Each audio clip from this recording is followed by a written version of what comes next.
Hello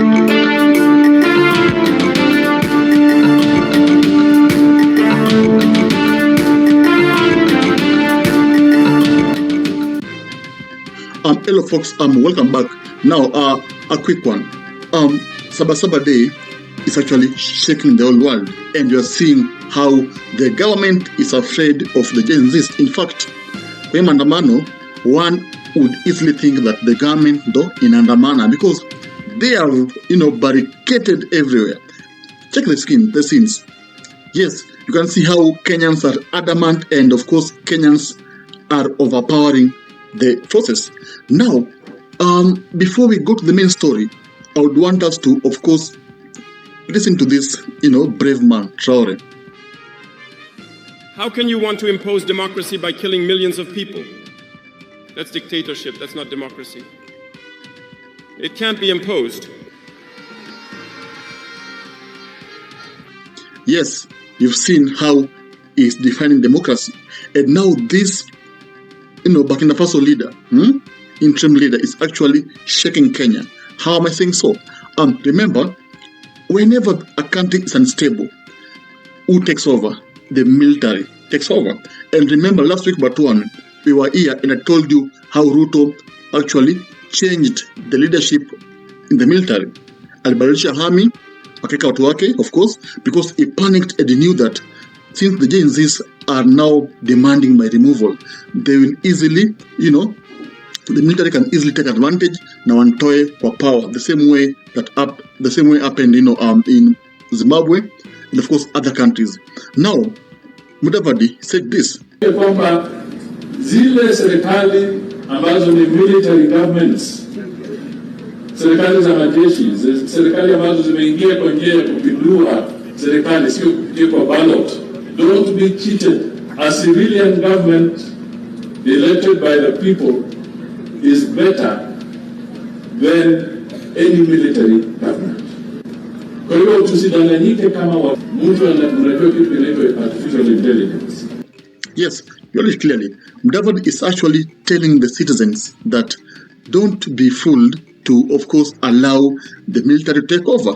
At the countries that the military has taken over, usually becomes worse. So this message tells you a lot about the worries the government has. Now the military is silent. In fact, when you keen enough, jeshi aingili protest. In fact, I have not had a situation whereby jeshi ameua civilian ama protester, lakini polisi wanamaliza. We have seen that. But now, where is the worry?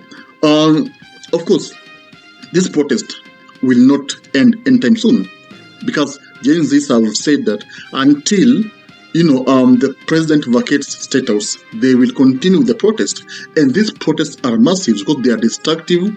Properties zinaribika, and of course people lose life. For example, today someone was shot dead, someone was not even protesting. So this tells you a lot that this government is afraid that the military is going to take over very soon, because now they are saying that Kenya should not follow the Burkina Faso way, because if Kenya allows the military to take over, Kenya will be unstable. So this is a clear message that Ruto is afraid that he is going to be forced to hand over power to the military, because in a katiba, if the president becomes unstable, like I think to rule the nation, what happens? He has to hand over power to the military or take over. Not actually handing over power, the military huwa wanachukua the government forcefully. Forcefully. In Zimbabwe, what happened? Mugabe alikuwa invaded kwake State House, akakuwa arrested, and the military took over. That's what happens in Africa. Actually, in fact, African countries wanafanya vitu kama hizo. Even in Uganda, Kitambo, Amin did this to Obote. Obote alienda America. When he was coming back, alipata Amin the president. Then he had to go to exile in Tanzania. So it's history, and it usually happens to a country like Kenya, whereby kuna violence, hakuna peace, the country is unstable. Right now, Saba Saba, imeingililiwa. Even Raila Odinga is desperate to stop the Saba Saba demos. In fact, Raila aliambia watu kwamba people should converge in Kamkunji. Because why? He was told by Ruto that ambia watu mwende Kamkunji. Ruto was trying to, of course, quell maandamano. He was trying to neutralize. He was trying to extract watu wa Raila watoke kwa majenzis waende Kamkunji, but it has backfired. You see now. So all these are ways of trying to stop maandamano.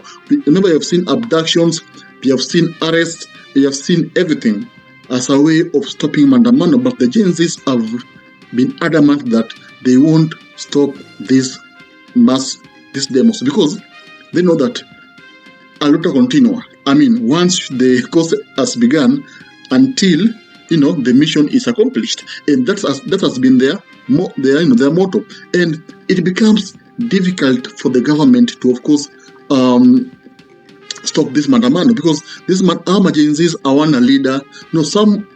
A group that has got no leader ni ngumu kuamaliza because when a leader is there, a leader can easily be bought. No. That's why you see those people who emerged as Gen Z's leader like Kasamuel. What happened? They were taken by ODM. Kama walinuliwa. But after kubaiwa, Gen Z's told them, you guys are not our leaders. So, and then mkiendaga. So, that's what happens now. Now, Traoré is actually, make Ruto have sleepless nights because Ruto is imagining that now someone from the military will emerge and remove him from State House. It can happen. It has happened before, and it is happening in African countries, and it is the reality. So, folks, tell me in the comment section, do you believe that the military will actually take over? Because the country is unstable. I mean, we can't live in a country whereby every week kuna demos, kuna kila kitu. Something needs to be done. But what do you think should be done? Should Ruto come out and, of course, solve the issues of emergencies, do the tax, atoe easy abductions, ama the military will take over? Because these are the things that usually happens to a country that faces demonstrations, instabilities na kila kitu. So comment then, of course, tell me what you think about this issue. So meet you in the next video, and thank you for tuning in. Subscribe so that we always meet here whenever you have this amazing content pertaining what happens in Kenya's political landscape. Thank you.